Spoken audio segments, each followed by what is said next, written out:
Hey folks, Jack here. Just wanted to give you a quick little preface before you watch this video.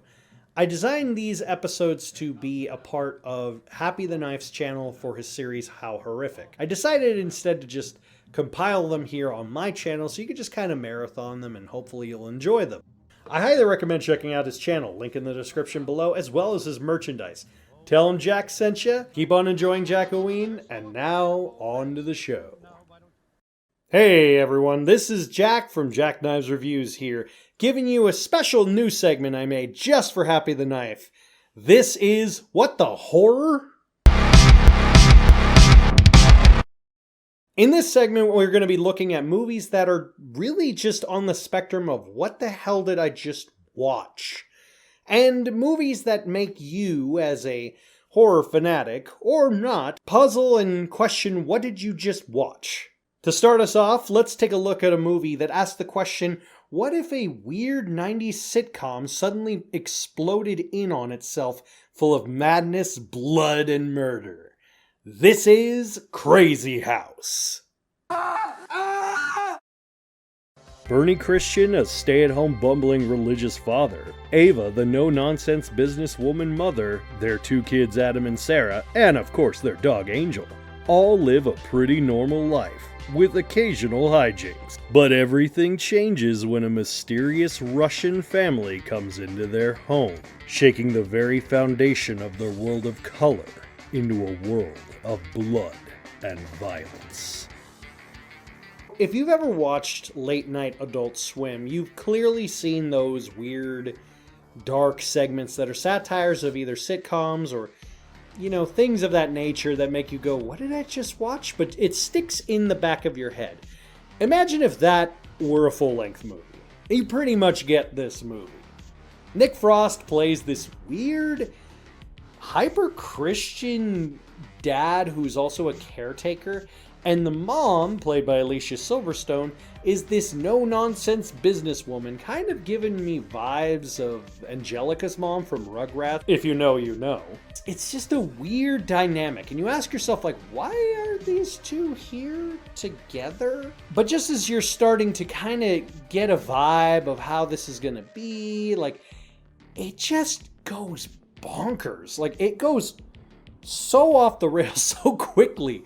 It feels like the Eric Andre show at times, where it's like pure chaos encapsulated and everyone around is just awkwardly like, but it gets to some pretty dark stuff. And just as you start thinking, wow, this horror is pretty real. Like, it's bringing like a reality into the craziness. And then it goes even weirder. It's truly justified in the name Crazy. Weird amalgamation of like bizarre creepiness. Like, what am I watching? Kind of, you don't want to look away. And it's not that long of a movie. It is a little hard to come by, but Nick Frost, he's hilarious in this. I don't know why he decided to wear these weird buck teeth. There's actually like Reddit forums I read that kind of like tried to break down their idea of what the plot is and what's going on, and there's interpretations you could see one way or another. It's just a bonkers movie. I kind of really dug it. The vibes around it were really twisted. If I could describe it as one thing, it would be, what if a trauma movie invaded a TBS sitcom? That's basically what you get with this movie. So if that sounds like something up your alley, I highly recommend this movie. Hey, it's me, Jack, here once again to give you something weird and disturbing to look at in What the Horror? Let's take a look at a movie that gives all the wrong signals. Broadcast Signal Intrusion.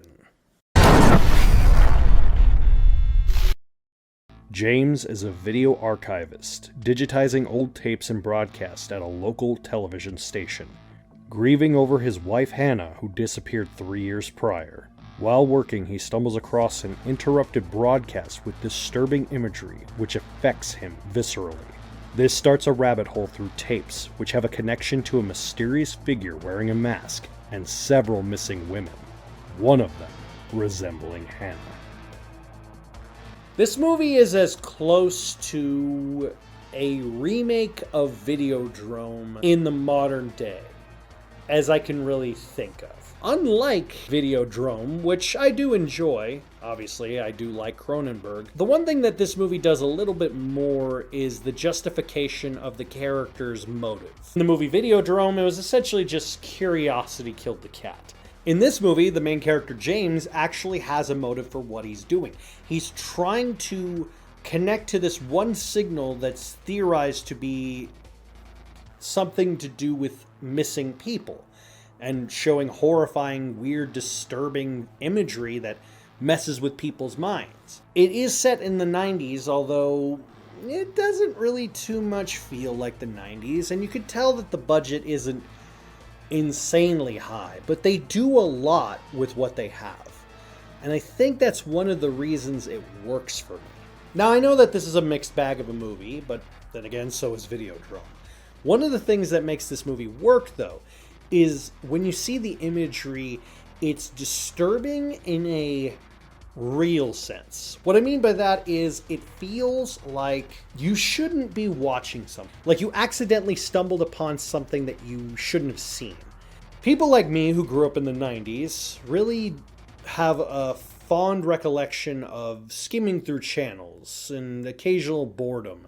And maybe once or twice it will get to the back of your mind into thinking of times where you accidentally stumbled across something that you shouldn't have, and you really shouldn't have seen that. Now, what if that played on your fear?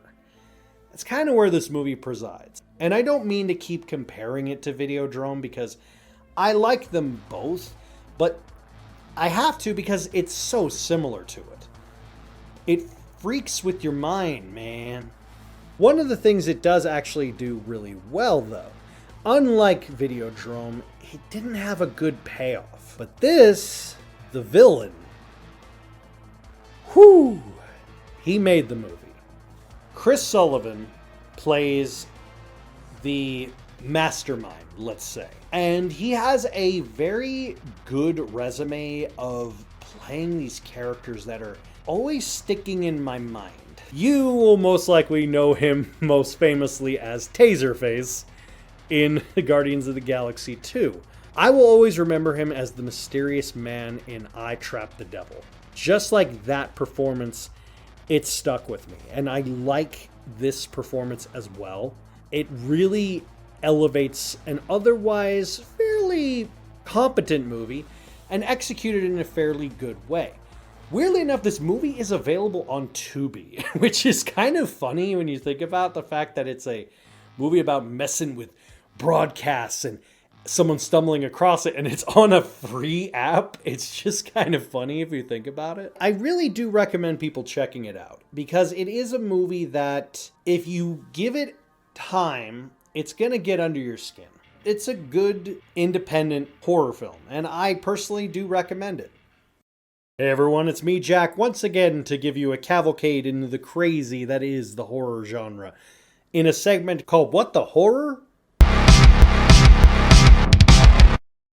But this time we have something a little more special. It's not just a What the Horror, it's also A24 time.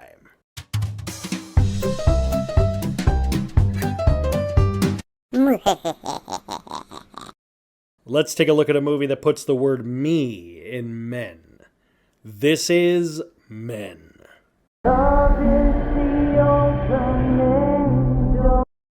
After her husband James kills himself, Harper Marlowe decides to go to a remote village to clear her head, meeting an eccentric innkeeper named Gregory. Slowly, she starts to see a disturbing green naked man following her, as well as all of the men in the village having Gregory's face, regardless of their age. As she seemingly descends further into madness, the men become more and more menacing to her. It is a movie that will stick with you. It is a movie that will make you question many things and give you virtually no answers. Much to a lot of people's dismay when they first saw this movie, but that's part of the reason why it works. It gets very raw and visceral. It's creepy to a level that you can't quite describe, like you're stuck in a nightmare. This movie is written and directed by Alex Garland, who is a established filmmaker in his own right, with things on his resume such as Ex Machina, Dread, 28 Days, and Years Later, as well as doing some other films that are kind of hit and miss. But generally, his style is always about pushing boundaries, changing conventional norms, and this movie definitely does that.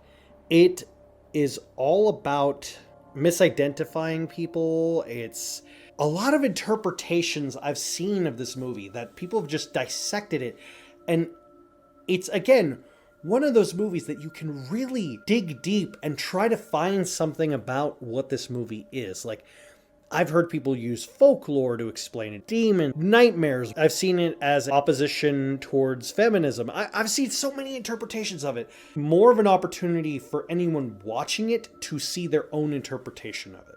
Jessie Buckley plays Harper, the main girl who is out on this journey in this small village. The fact that she sees everyone looking exactly like the same face, regardless of age, regardless of job, regardless of what they do, everyone has the same face. With all due respect to Rory Kinnear, because I do love him and I think he's a fantastic actor and hilarious comedian, his face becomes that of nightmares.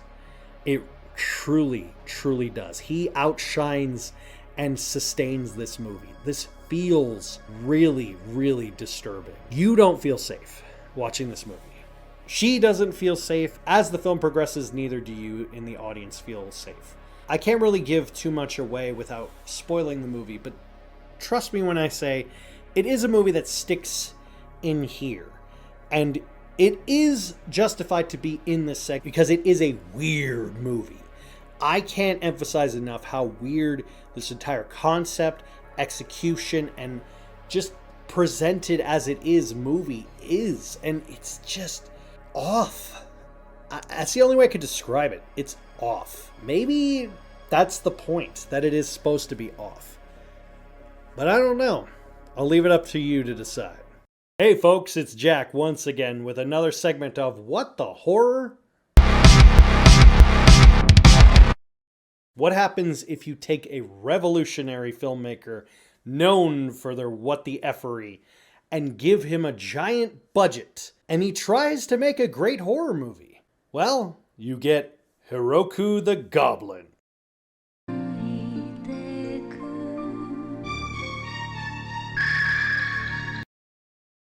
Reijiro Heda, an archaeologist discredited for believing in the supernatural, receives a letter from his junior high teacher brother-in-law of a mysterious tomb designed to seal evil spirits. Shortly after the letter, he and his student go missing.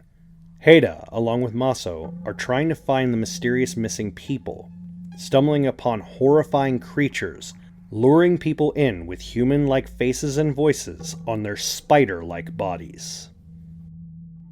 Shinya Tsukamoto is a legendary filmmaker known for pushing boundaries.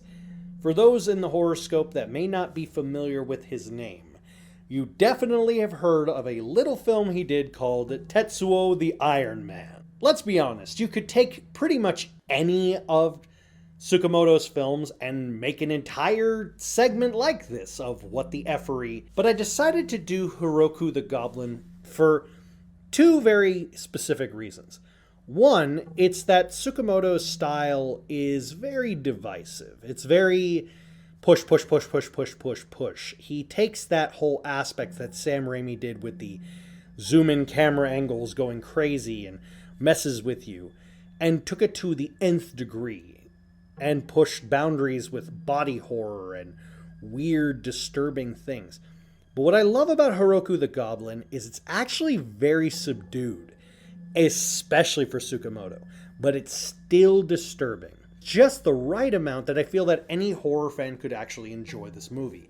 If you get freaked out by creepy crawly stuff, if you want to see the concepts of weird other culture creatures, concepts of yokais. Now, the name is a little misleading for those that think goblin living under weird forests and stuff and that kind of goblin like John Goblikon from Necrogoblikon. No, no, no. This is referring to goblins in the Japanese sense, which are, and I'm basing this off of this movie, basically weird creatures that are spider-like creatures that can crawl around and also fly and have faces of people to lure you in as a sort of Venus flytrap, and there's different versions of them. It's disturbing, but it's also weirdly cathartic to watch. It's just the right amount of gross and intriguing that you don't want to look away, and you kind of want to see your hero succeed. The movie has a lot of great comedy and a lot of great suspense, and it gets pretty dang goofy at times. Naoto Takenaka plays the older teacher slash mentor, and I absolutely love him as an actor. One of my favorite J-dramas I still praise to this day is called Nodame Kantable, and he plays this character named Milhi, who's basically like supposed to be this amazing German orchestral genius, and then you meet him and he's this weird eccentric Japanese old guy.